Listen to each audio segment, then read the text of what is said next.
साथियों नमस्कार, स्वागत है आप सभी का एग्ज़ाम 7 चैनल पर। साथियों, जो फॉरेस्ट गार्ड का पेपर 9 नवंबर 2025 को होने वाला है, उसके अकॉर्डिंग जो हम एक दूसरी बुक जो करें जो चैप्टर वाइज है, तो उसमें हमने चैप्टर 4 का पूरा प्रश्न कर लिया है और आज जो चैप्टर 5 यानी कि जलवायु परिवर्तन, जलवायु संरक्षण और COP27 सम्मेलन, तो जो यह पर्टिकुलर एक टॉपिक दिया हुआ है तो उससे रिलेटेड सारे प्रश्नों को हम करेंगे, जिससे इस पर्टिकुलर टॉपिक पर जो कंसेप्ट है वो और मजबूत होगा और पूरा प्रश्न व्याख्या सहित हम देखेंगे। तो साथियों, अगर आप चैनल पर पहली बार आए हैं तो प्लीज़ चैनल को सब्सक्राइब कीजिएगा और अपने दोस्तों के बीच भी इस चैनल को शेयर कीजिएगा। तो साथियों, आइए देखते हैं जो चैप्टर वाइज प्रश्न उत्तरी है उसको पूरा व्याख्या सहित देखेंगे। यह पूरा थ्योरेटिकल पोर्शन है, तो इसका करने का अगर आपके पास समय है तो आप इसे कर भी सकते हैं, परंतु अगर हम बस क्वेश्चंस को भी अगर ध्यान से देख लेते हैं और उसकी एक्सप्लेनेशन को अगर देख लेते हैं तो आई थिंक ये जो थ्योरेटिकल पोर्शन है वो पूरी तरह से कंप्लीट हो जाएगा। ये देखिए, काफ़ी लंबी थ्योरी जो है इसमें बुक में दिया गया है। तो यहाँ पर अब आ गए हैं, यहाँ पर देखिए जो अति महत्वपूर्ण प्रश्न उत्तर श्रृंखला है। तो इस टॉपिक से रिलेटेड 35-40 क्वेश्चन जो हर टॉपिक से रिलेटेड दिया गया है और पूरा व्याख्या दिया गया है। तो आप प्रश्नों से प्रश्न पर भी ध्यान देना और उनकी व्याख्या पर भी ध्यान देंगे तो आपको पूरी थ्योरी पढ़ने की कोई बहुत आवश्यकता नहीं है। अगर समय है तो आप कर सकते हैं, परंतु लास्ट टाइम में आप इसको भी अगर देख लेते हैं तो आप अच्छा खासा जो है कि आप अपनी प्रिपरेशन को अच्छा खासा बना सकते हैं। परंतु ये है कि आपको व्याख्या को है थोड़ा ध्यान से सुनना पड़ेगा, समझना पड़ेगा। तो पहले प्रश्न की तरफ चलते हैं। जो चैप्टर 5 का पहला प्रश्न है कि 2030 तक जलवायु परिवर्तन पर संयुक्त राष्ट्र का अंतर सरकारी पैनल वार्मिंग को लगभग कितने डिग्री तापमान में वृद्धि तक सीमित करना चाहता है। तो यहाँ पर विकल्प सी यानी कि 1.5 डिग्री सेंटीग्रेड तक। जलवायु परिवर्तन पर संयुक्त राष्ट्र के अंतर सरकारी पैनल यानी कि IPCC की रिपोर्ट AR6 के अनुसार पैनल द्वारा वैश्विक ऊष्मन को 1.5 डिग्री सेंटीग्रेड पर सीमित करने का लक्ष्य निर्धारित किया गया है। इसके लिए पैनल द्वारा वैश्विक उत्सर्जन को 2019 के स्तर की तुलना में 2030 तक कम से कम 43% एवं 2035 तक कम से कम 60% करने की आवश्यकता बताई गई है। अगला प्रश्न देखते हैं।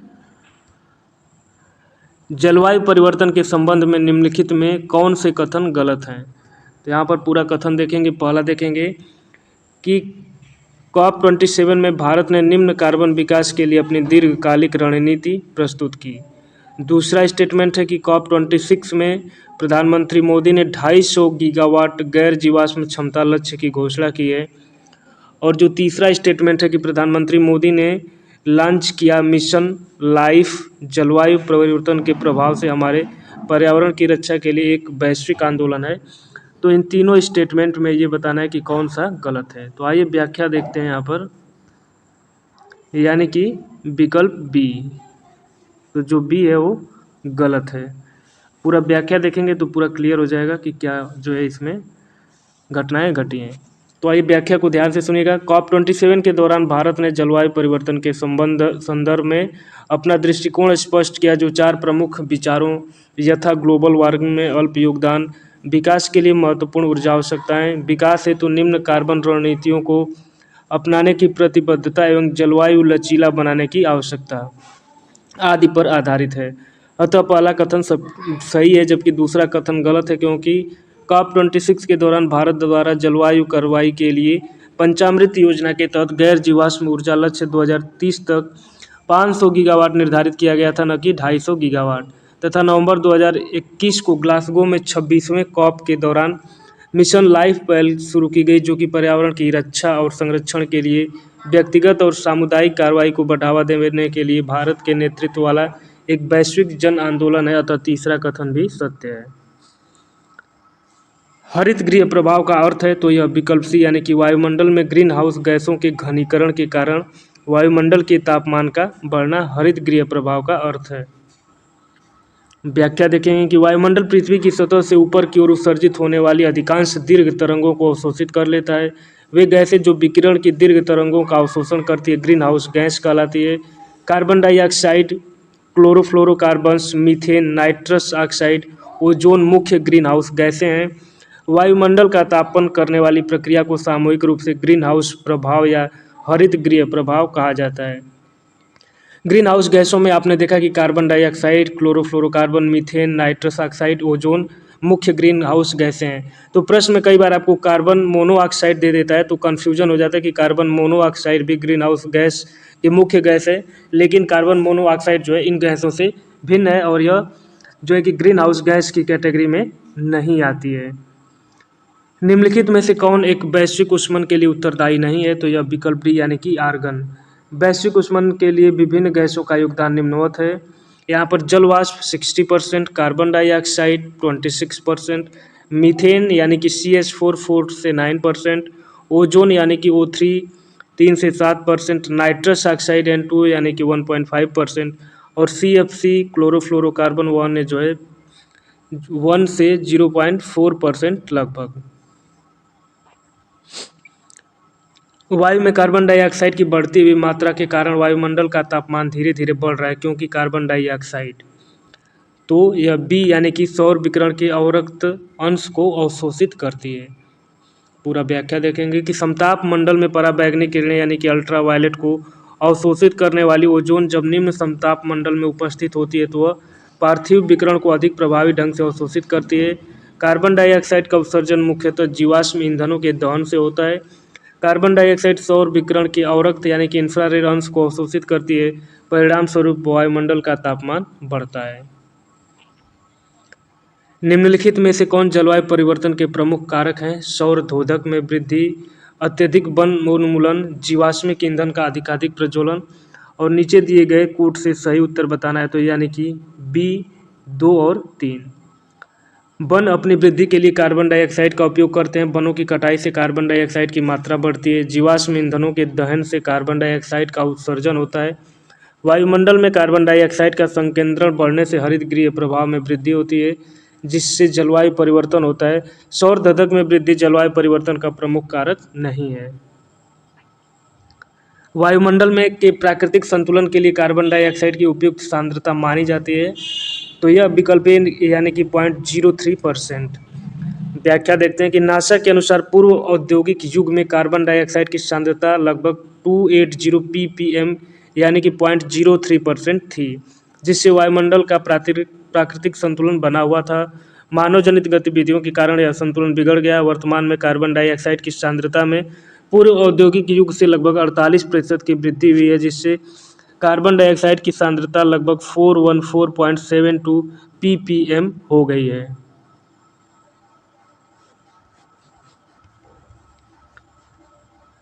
अगला प्रश्न देखेंगे कि वैश्विक तापन की आशंका वायुमंडल में किसकी बढ़ती हुई सांद्रता के कारण बढ़ रही है? तो यह विकल्प डी यानी कि कार्बन डाइऑक्साइड के कारण बढ़ रही है। व्याख्या देखते हैं कि वायुमंडल में उपस्थित ग्रीन हाउस गैसों में सर्वाधिक सांद्रता कार्बन डाइऑक्साइड का है। वर्तमान में कार्बन डाइऑक्साइड की सांद्रता लगभग 414.72 ppm हो गई है। यदि वायुमंडल में कार्बन डाइऑक्साइड की सांद्रता ऐसे ही बढ़ती रही तो अनुमान है कि 21वीं सदी के अंत तक यह मात्रा 650 से 950 ppm हो जाएगी और फलस्वरूप पृथ्वी का तापमान 6 डिग्री सेंटीग्रेड बढ़ जाएगा। ग्रीन हाउस प्रभाव की संकल्पना की थी। तो यह विकल्प डी यानी कि जोसेफ फोरियर ने। ग्रीन हाउस गैसों की संकल्पना जोसेफ फोरियर ने 1824 ईस्वी में की थी।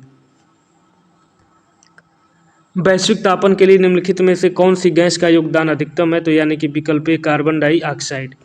वैश्विक तापमान में वृद्धि के लिए सर्वाधिक योगदान कार्बन डाइऑक्साइड लगभग 26% का है। जल वाष्प प्राकृतिक रूप से पाई जाने वाली ग्रीन हाउस गैस है। इसका वैश्विक तापन में लगभग 60% योगदान है। निम्नलिखित में से कौन सा वैश्विक ताप वृद्धि यानी ग्लोबल वार्मिंग का प्रभाव है? पहला, समुद्र जल तल का बढ़ना, हिमनद का पिघलना, प्रवाल भित्ति का विरंजन और बीमारियों का फैलना। तो उपयुक्त कथन में से कौन सा सही है? तो यहाँ पर विकल्प डी यानी कि 1, 2, 3 और 4 सभी जो है वैश्विक ग्लोबल वार्मिंग का प्रभाव है। व्याख्या देखते हैं। वैश्विक ताप वृद्धि यानी ग्लोबल वार्मिंग का प्रभाव है समुद्र जल तल का बढ़ना, हिमनद का पिघलना, प्रवाल भित्ति का विरंजन और बीमारियों का फैलना आदि सभी जो है ग्लोबल वार्मिंग का इफेक्ट है। भारत ने कब तक शुद्ध शून्य कार्बन उत्सर्जन यानी कि नेट जीरो कार्बन इमिशन लक्ष्य हासिल करने की घोषणा की है?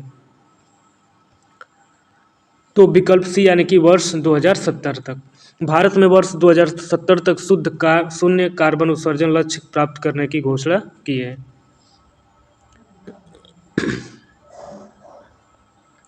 मीथेन यानी कि CH4 निम्न में से किससे निकलती है? जुगाली करने वाले पशुओं से, दीमक की बाम्बी से, धान के खेतों से, उपरोक्त सभी से। तो यह जो मीथेन गैस है उपरोक्त सभी यानी कि आर्द्र भूमि, धान के खेत, दीमक की बाम्बी, कोयले की खदानें तथा जुगाली करने वाले पशु मीथेन उत्सर्जन के स्रोत हैं। वैश्विक मीथेन उत्सर्जन का लगभग 76% आर्द्र भूमि से ही उत्सर्जित होता है। हरित गृह प्रभाव के अभाव में भू सतह का औसत तापमान होगा। तो यह विकल्प सी यानी कि -18 डिग्री सेंटीग्रेड। पृथ्वी के धरातल के निकट वायु का औसत वार्षिक तापमान 14 डिग्री सेंटीग्रेड है। हरित गृह प्रभाव के अभाव में भू सतह का औसत तापमान -18 डिग्री सेंटीग्रेड होगा। वैश्विक ऊष्मन के फलस्वरूप बारंबारता और प्रचंडता में वृद्धि होगी। तूफान की, चक्रवात की, ग्लेशियर पिघलने की, बाढ़ और सूखा की। उपयुक्त में से कौन सा कारक सही है? तो यह विकल्प डी यानी कि सभी जो है वैश्विक ऊष्मन के फलस्वरूप इनकी जो है आवृत्ति में वृद्धि हो जाएगी। वायुमंडल में ग्रीन हाउस गैसों का सांद्रण वैश्विक ऊष्मन की प्रवृत्ति को जन्म देता है। एक बार वैश्विक ऊष्मन आरंभ हो जाने पर इसे उलटना बहुत मुश्किल होगा। वैश्विक ऊष्मन के दुष्प्रभाव के रूप में हिमनद का पिघलना, समुद्री जलस्तर में वृद्धि, बाढ़ एवं सूखा, तूफान तथा चक्रवात जैसी घटनाओं में वृद्धि परिलक्षित होगी।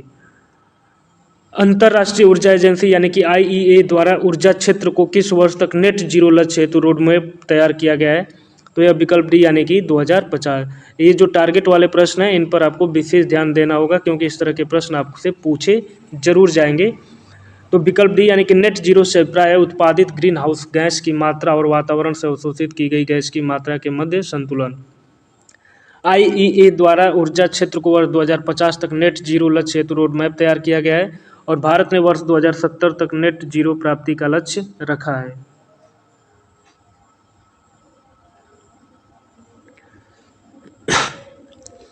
किसने सिद्धांत दिया कि पृथ्वी का धुरी पर अवस्था बदलना जलवायु परिवर्तन के लिए कारक है? तो यह विकल्प सी यानी कि मिलुटिन मिलानकोविच।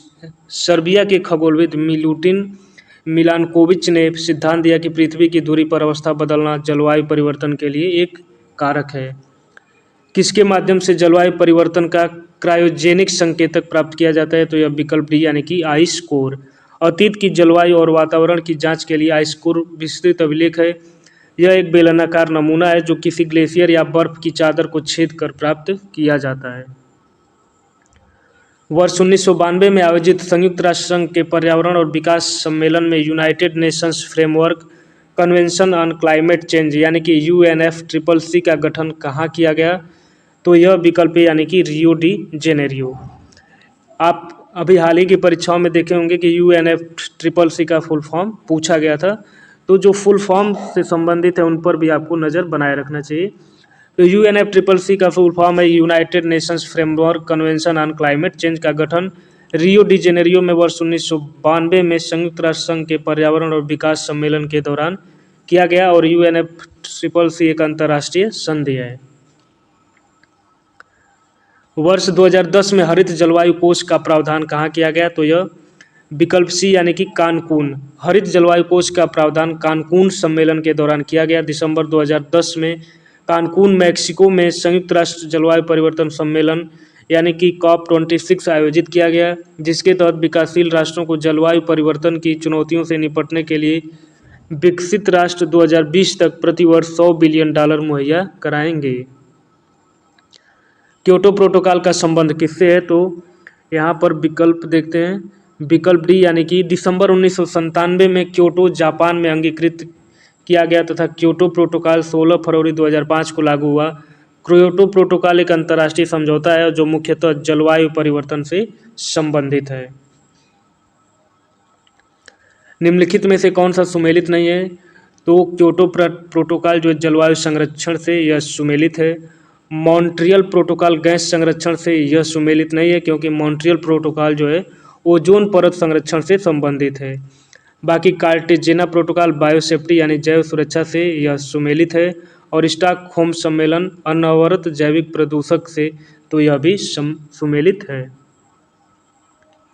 महासागरों और तटीय पारिस्थितिकी तंत्रों द्वारा प्रोगृहित कार्बन कहलाता है। तो यह विकल्प यानी कि ब्लू कार्बन कहलाता है। महासागरीय पारिस्थितिकी तंत्र की कार्बन अवशोषण क्षमता बहुत अधिक है। महासागरों में पाए जाने वाले प्लैंकटन तथा मैंग्रोव कार्बन अवशोषण में महत्वपूर्ण भूमिका निभाते हैं। महासागरों और तटीय पारिस्थितिकी तंत्रों द्वारा प्रोगृहित कार्बन ब्लू कार्बन कहलाता है। कार्बन क्रेडिट का संबंध है तो किससे? यह विकल्प बी यानी कि क्योटो प्रोटोकॉल से संबंधित है। कार्बन क्रेडिट प्रणाली का प्रावधान क्योटो प्रोटोकॉल के दौरान किया गया था। कार्बन क्रेडिट का लक्ष्य कार्बन डाइऑक्साइड उत्सर्जन में हो रही वृद्धि पर अंकुश लगाना है। किसी देश को उसके निर्धारित अधिकतम कार्बन उत्सर्जन में से प्रति मैट्रिक टन की कटौती करने पर एक कार्बन क्रेडिट प्रदान किया जाता है। जलवायु परिवर्तन पर भारत की प्रथम राष्ट्रीय कार्य योजना कब प्रकाशित की गई? तो यह विकल्प बी यानी कि 2008 में प्रकाशित की गई। जलवायु परिवर्तन पर भारत की प्रथम राष्ट्रीय कार्य योजना वर्ष 2008 में तत्कालीन प्रधानमंत्री मनमोहन सिंह द्वारा प्रकाशित की गई। यह योजना 8 राष्ट्रीय मिशनों पर ध्यान केंद्रित करती है। वायुमंडल में उपस्थित ओजोन परत अवशोषित करती है। तो यह विकल्प सी यानी कि अल्ट्रावायलेट किरणों को। ओजोन की सर्वाधिक सांद्रता समताप मंडल स्ट्रेटोस्फेयर में मिलती है। यह परत सूर्य की हानिकारक पराबैंगनी किरणों को पृथ्वी पर आने से रोकती है।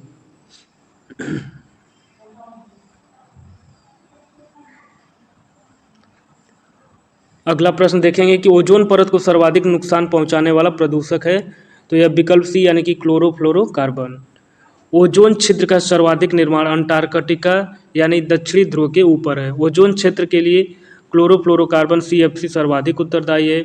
ओजोन छिड़ता के लिए halogens, nitrous oxide, trichloroethylene, halon 1211 इत्यादि भी उत्तरदायी हैं।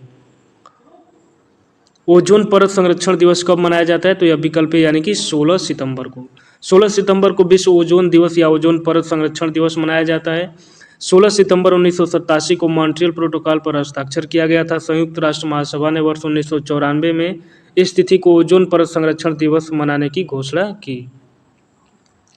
संयुक्त राष्ट्र के 27वां जलवायु परिवर्तन सम्मेलन यानी कि COP27 2022 का आयोजन कहाँ किया गया? तो यह विकल्प है यानी कि मिस्र में। संयुक्त राष्ट्र के 27वें जलवायु परिवर्तन सम्मेलन 6 से 18 नवंबर 2022 को COP27 नाम से 2022 का आयोजन शर्म अल शेख मिस्र में किया गया। 27वें जलवायु परिवर्तन सम्मेलन COP27 2022 के दौरान किस देश ने इन आवर लाइफ टाइम अभियान शुरू किया? तो यह विकल्प डी यानी कि भारत के द्वारा शुरू किया गया।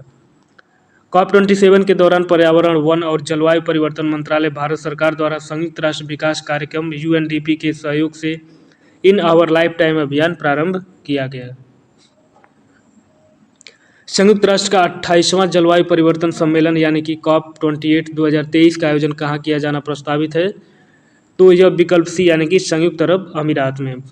30 नवंबर से 12 दिसंबर 2023 के मध्य संयुक्त राष्ट्र के 28वें जलवायु परिवर्तन सम्मेलन यानी कि COP28 का आयोजन संयुक्त अरब अमीरात में किया जाएगा। तो यह डेटा थोड़ा सा पुराना हो चुका है, तो अपडेटेड डेटा को भी थोड़ा सा आप अपडेट कर लीजिएगा क्योंकि यह 2023 का डेटा इसमें दिया हुआ है। तो साथियों इस जो मृदा और आर्द्रता संरक्षण है, इस जो टॉपिक से भी संबंधित सारी जो MCQ है उसको भी यहाँ पर आइए हम लोग देख लेते हैं इसी वीडियो में। तो पूरा जितना भी MCQ है आपको यहाँ पर पूरा व्याख्या सहित देखेंगे। तो इसमें जो पहला प्रश्न है कि निम्नलिखित में से किसके द्वारा मृदा अपरदन को रोका जा सकता है? तो यहाँ पर विकल्प है यानी कि वनीकरण यानी कि एफॉरेस्टेशन के द्वारा। विभिन्न माध्यमों यथा प्रकृति जन्य अथवा मानव के द्वारा मृदा की बाह्य या ऊपरी परत का क्षरण मृदा अपरदन कहलाता है। दिए गए विकल्पों में वनीकरण मृदा अपरदन को रोकने का माध्यम है, जबकि अतिचारण एवं निराई मृदा अपरदन के कारण है, न कि रोकने का उपाय। जबकि पक्षियों की बढ़ती आबादी का मृदा अपरदन पर कोई विशेष प्रभाव नहीं पड़ता है। निम्नलिखित में से किससे व्यापक मृदा अपरदन होता है? तो यहाँ पर देखते हैं स्थानांतरण कृषि यानी कि विकल्प बी। स्थानांतरण कृषि या झूम कृषि एक आदिम प्रकार की कृषि पद्धति है जिसमें पेड़ों को काटकर जला दिया जाता है और साफ की गई भूमि पर पुराने उपकरणों से जुताई करके खेती की जाती है। इसके पश्चात भूमि को परती छोड़ दिया जाता है और इस प्रकार की कृषि में व्यापक स्तर पर नवीनीकरण होता है जो मृदा अपरदन के लिए सहायक सिद्ध होता है। परत का क्षरण निम्न में से किसके परिणाम स्वरूप समतल भूमि पर होता है? तो यह विकल्प देखते हैं यहाँ पर विकल्प ए यानी कि परत अपर्दन। वर्षा जल की बूंदें एवं जल बहाव के कारण ऊपरी मृदा परत का एक समान रूप से पतली परतों के रूप में कटाव है, अतः स्पष्ट है कि समतल भूमि पर परत का क्षरण भारी वर्षा के परिणाम स्वरूप होता है। खेती के लिए फसल चक्र का क्या महत्व है, तो यह विकल्प डी यानी कि उपयुक्त सभी। इससे उत्पादन में वृद्धि होती है, मृदा की उर्वरता संरक्षित रहती है, मृदा कटाव कम होता है। फसल चक्र का अर्थ है कि मृदा के उपजाऊपन को कम करने वाली फसल के पश्चात दूसरी फसल मृदा की उपजाऊपनता को बढ़ाने वाली उगानी चाहिए। फसल चक्र के लाभ: उत्पादन में वृद्धि, मृदा उर्वरता में वृद्धि, मृदा अपरदन में कमी, मृदा में जैव पदार्थों की पर्याप्तता, खरपतवार एवं कीटों पर नियंत्रण आदि। निम्नलिखित में से कौन मृदा अपरदन का कारक नहीं है, तो यह विकल्प सी यानी कि आवरण फसलें उगाना। वनोन्मूलन, अतिचारण, स्थानांतरित कृषि, गृह निर्माण और खनन आदि के कारण मृदा अपरदन होता है, जबकि आवरण फसलों का उगाना मृदा के संरक्षण में सहायक है। निम्न में से कौन मृदा संरक्षण के में सहायक है, तो यह विकल्प डी यानी कि उपरोक्त सभी। यानी कि मेड़बंदी, समुच्च रेखीय जुताई, मल्च बनाना उपरोक्त सभी मृदा संरक्षण में सहायक है। मेड़बंदी, समुच्च रेखीय जुताई, मल्च बनाना, वृक्षों की रक्षक मेखलाएं लगाना आदि मृदा संरक्षण में सहायक है। फसल कटने के पश्चात खाली खेत को खरपतवार एवं घास फूस से ढकने की प्रक्रिया क्या कहलाती है, तो यह विकल्प बी यानी कि मल्च बनाना। फसल कटने के पश्चात खाली खेत को खरपतवार एवं घास फूस से ढकने की क्रिया मल्च बनाना कहलाती है। इससे मृदा अपरदन में कमी होती है तथा मृदा की आर्द्रता भी संरक्षित रहती है। नदी, घाटियों एवं पर्वतीय क्षेत्रों में ढलानों पर सीढ़ीदार खेतों का निर्माण करना क्या कहलाता है, तो यह विकल्प बी यानी कि वेदिका फॉर्म। नदी, घाटियों एवं पर्वतीय क्षेत्रों में ढलानों पर सीढ़ीदार खेतों का निर्माण वेदिका फॉर्म यानी कि टेरेस फार्मिंग कहलाता है। यह मृदा अपरदन को रोकने में सहायक होता है। निम्नलिखित में से किसके उपयोग करने से मृदा में ह्यूमस की मात्रा में वृद्धि होती है, तो यह विकल्प बी यानी कि जैविक खाद। जैविक खाद का प्रयोग करने से मृदा में ह्यूमस की मात्रा में वृद्धि होती है, जिससे मृदा अपरदन में कमी आती है।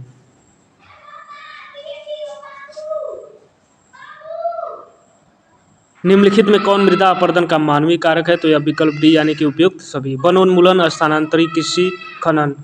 वनोन्मूलन, स्थानांतरण, कृषि, निर्माण कार्य और खनन आदि सभी मृदा अपरदन के मानवीय कारक हैं। निम्नलिखित में कौन मृदा अपरदन का प्राकृतिक कारक है, बहता जल, हवा, खनन, स्थानांतरण, कृषि, तो विकल्प बी यानी कि 1 और 2। बहता जल, हवा, हिमनदी आदि मृदा अपरदन के प्राकृतिक कारक हैं। निम्न में से कौन मृदा संरक्षण का उपाय नहीं है, तो यह विकल्प डी यानी कि अतिचारण। अतिचारण से छोटी छोटी वनस्पतियों का क्षरण होता है तथा मृदा अपरदन के अनुकूलन परिस्थितियां सृजित होती हैं। सामान्यतः कितने प्रतिशत ढाल वाली भूमि का उपयोग कृषि कार्य के लिए नहीं किया जाना चाहिए, तो यह विकल्प बी यानी कि 15 से 25%। सामान्यतः 15 से 25% ढाल प्रवणता वाली भूमि का उपयोग कृषि कार्य के लिए नहीं किया जाना चाहिए। यदि ऐसी भूमि पर खेती करना जरूरी भी हो जाए तो सीढ़ीदार खेत बनाना चाहिए, यानी कि टेरेस फार्मिंग करनी चाहिए। शुष्क एवं अर्धशुष्क क्षेत्रों में मृदा संरक्षण का उचित उपाय है, तो यह विकल्प बी यानी वृक्षों की रक्षक मेखला लगाना। शुष्क एवं अर्धशुष्क क्षेत्रों में कृषि योग्य भूमि पर बालू के टीलों के प्रसार को रोकने में वृक्षों की रक्षक मेखला एवं कृषि वानिकी सहायक है। ढाल वाली भूमि पर समुच्च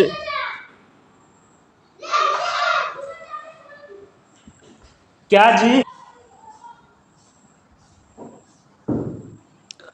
तो प्रश्न नंबर 14 देखते हैं कि शुष्क एवं अर्धशुष्क क्षेत्रों में मृदा संरक्षण का उचित उपाय है, तो यह विकल्प बी यानी कि वृक्षों की रक्षक मेखला लगाना। शुष्क एवं अर्धशुष्क क्षेत्रों में कृषि योग्य भूमि पर बालू के टीलों के प्रसार को रोकने में वृक्षों की रक्षक मेखला एवं कृषि वानिकी सहायक है। अगला प्रश्न देखेंगे, ढाल वाली भूमि पर समुच्च रेखाओं की समानांतर जुताई करने से ढाल के साथ जल बहाव की गति घटती है। मृदा संरक्षण की यह विधि क्या कहलाती है, तो यह विकल्प बी यानी कि समुच्च जुताई। ढाल वाली भूमि पर समुच्च रेखाओं के समानांतर जुताई करने से ढाल के साथ जल बहाव की गति घटती है, जिससे मृदा अपरदन की गति धीमी होती है और मृदा संरक्षण की यह विधि समुच्च जुताई कहलाती है।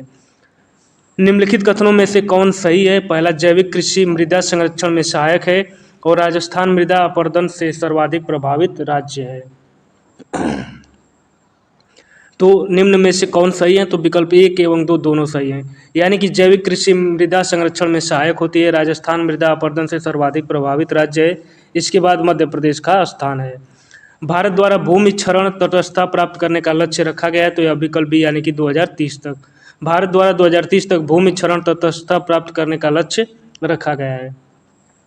भारत में मिट्टी बचाओ आंदोलन कहाँ से प्रारंभ हुआ? तो यह विकल्प डी यानी कि होशंगाबाद मध्य प्रदेश से।